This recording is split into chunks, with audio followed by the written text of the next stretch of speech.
한쪽은요, 이 정도는 괜찮아 라고 하는 사람들이고요. 다른 한쪽은 이것조차 안 돼 라고 하는 사람들입니다. 아시겠지만 중독에 빠지시는 분들은 주로 이 정도는 괜찮아 라고 하시는 분들이죠.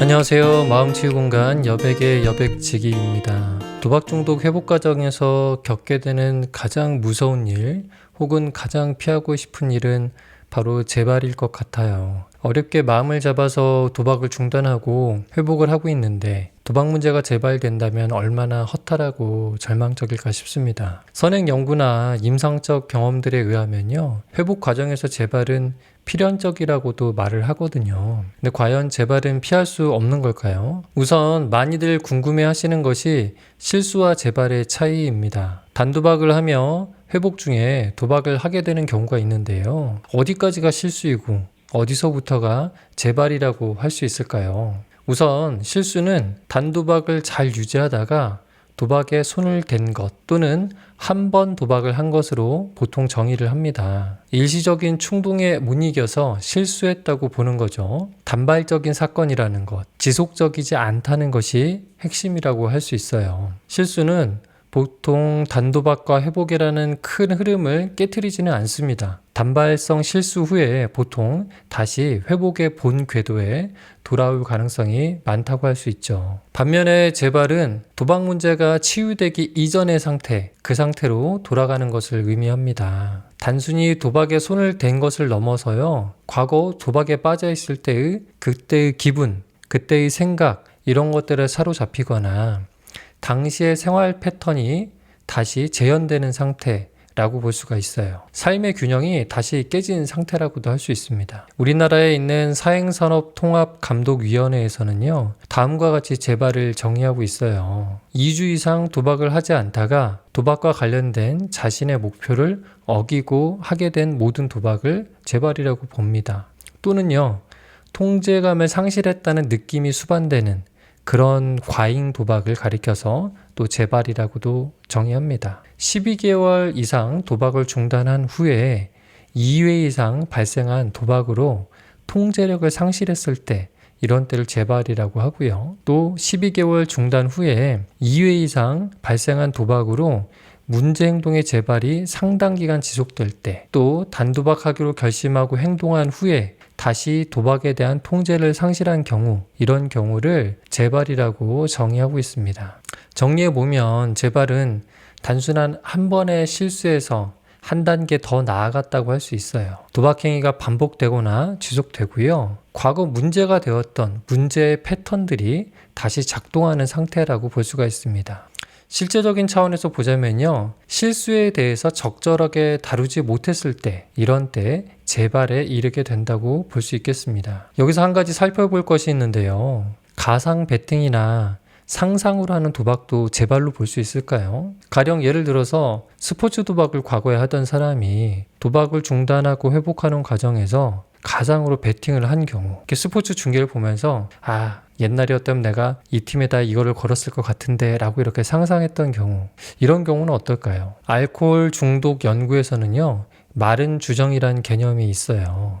마른 주정이라는 거는 알코올 중독자가 술은 끊었지만 중독자일 때의 삶의 태도나 사고방식이 그대로 유지되는 상태를 의미하거든요. 술을 마시지는 않았는데 술 마셨을 때와 똑같이 생각하고 행동하는 겁니다. 조절되지 않은 감정 상태, 이를 통제하지 못한 채 거친 태도와 위험한 행동을 하고 문제를 회피하고 등등의 모습을 보이는데, 이를 마른 주정이라고 말합니다. 이런 마른 주정 상태가 유지되는 것이 회복을 위협하는 중요한 요인으로 간주되고요. 또 이런 상태가 계속되면 실제 결국에는 술을 마시는 상태로 악화되기 마련입니다. 로젠탈이라는 학자는 도박 중독 상황에 이 마른 주정이라는 개념을 도입을 했는데요, 행동에 머무르는 개념이라고 설명을 했습니다. 실제 돈을 걸고 도박을 하고 있지는 않지만 내면적으로는 도박과 관련된 사고, 계획, 조작, 가상 베팅이나 모의 베팅, 확률의 계산 등의 생각을 지속하는 상태를 말합니다. 로젠탈의 관점에서 보면 실제 돈을 걸지 않았더라도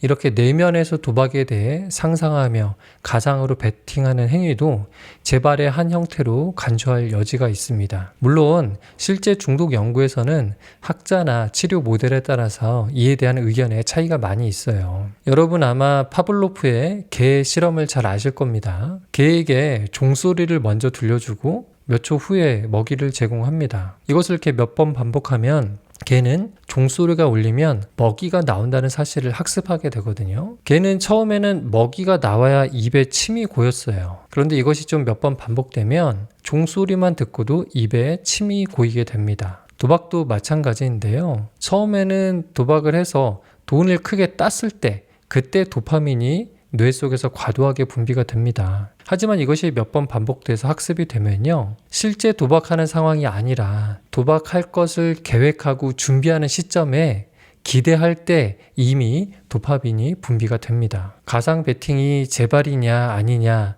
이것을 칼로 무 자르듯이 명확하게 구분할 수는 없습니다. 다만 한 가지 생각할 것은 이렇게 가상으로 혹은 상상으로 베팅을 할 때 이미 뇌에서는 과거 내가 중독일 때와 같은 상황이 벌어지고 있다는 사실입니다. 돈을 걸지 않았을 뿐이지 매우 위험하고 취약한 상황이라는 것을 아는 것이 중요합니다. 그런 점에서 도박에 대한 상상이나 가상의 베팅, 이때 이미 머릿속에서는 도파민이 분비가 되고 있고 이것이 매우 위험한 습관이라고 간주하고 경계를 하시는 것이 안전합니다. 다시 돌아와서 실수와 재발의 구분이 왜 중요할까요?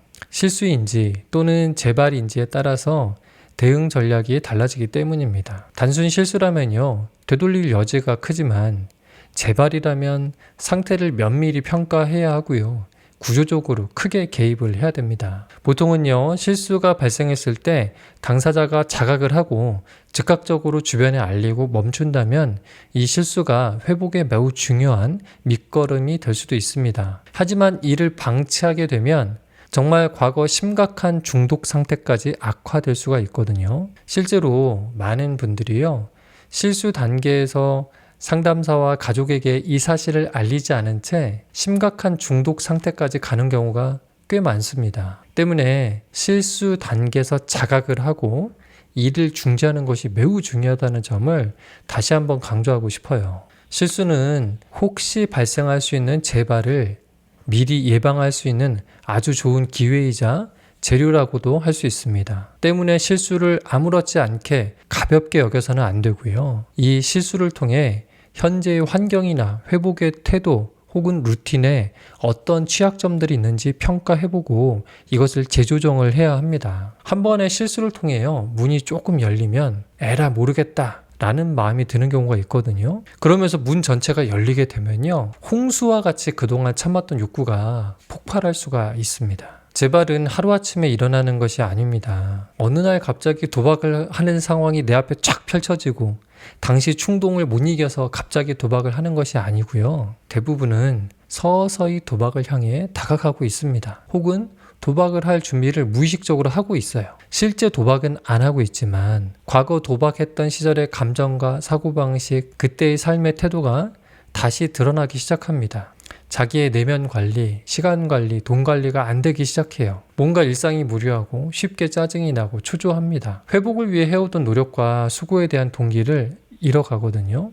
굳이 이렇게까지 왜 하냐, 어느 세월에 돈을 다 갚냐, 이렇게 살아서 뭐하나, 이런 생각들에 사로잡힙니다. 단도박 모임이든 상담이든 회복을 위해서 하던 노력들, 거기에 들어가는 시간, 비용 이런 게 아깝게 생각되고요. 회복에 대한 의욕이 많이 감소합니다. 점점 가족들에게 말하는 내용이나 정보가 줄어들고요. 가족들의 일상에도 별로 관심이 없어집니다. 사실 이때가 재발을 예방하기 가장 좋은 시점이거든요. 이런 부분이 이야기거리가 되는 겁니다. 이런 부분을 솔직하게 드러내고 이 부분을 다루는 것이 필요한 시점이거든요. 이런 감정과 상태가 다뤄져야 할 중요한 사안이라는 걸 인식하는 것이 매우 중요합니다. 그런데 대부분은요, 이 신호를 무시하세요. 당장 무슨 일이 생긴 건 아니니까, 도박을 한 것도 아니니까 이러면서 혼자 그 마음을 수습하며 가려고 합니다. 그러면서요, 서서히 도박과 관련된 자극에 귀를 조금 열게 됩니다. 시선을 좀 두게 됩니다. 실제 도박을 하지는 않지만 이 정도 관심은 괜찮아, 이 정도는 내가 조절할 수 있어. 이런 생각들을 하는 거죠. 그리고 어떤 기회에 여윳돈이 생기잖아요. 가족들에게 말하지 않고 비자금으로 보관을 합니다. 결코 도박할 생각은 아니고요. 비상금으로 사용하겠다고 다짐하면서 말이죠. 실수와 재발은요, 보통 이렇게 시작이 되는 겁니다. 하지만 그 징조가 그 이전에 나타난다는 것을 꼭 기억하셔야 됩니다. 어떤 경험에 대한 입장이나 태도를 크게 두 가지로 분류할 수 있습니다. 한쪽은요, 이 정도는 괜찮아 라고 하는 사람들이고요.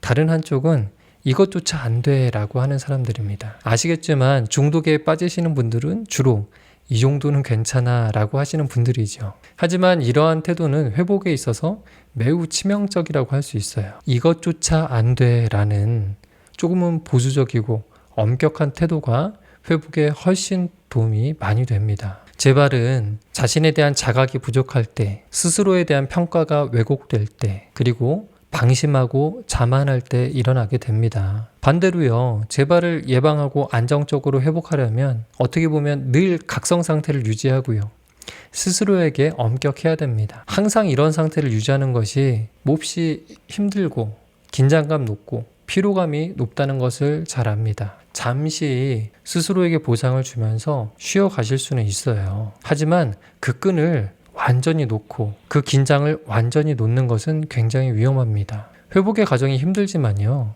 이것이 하루, 이틀, 또 한 달, 두 달, 1년, 2년 이렇게 쌓이게 되면요, 그것이 나의 내공이 되는 겁니다. 이후에는 그게 그렇게 힘들게 느껴지지 않는 단계까지 이르게 됩니다. 그래서 중간에 어떤 감정적인 변화, 무료함이 있어서 슬럼프가 좀 있죠.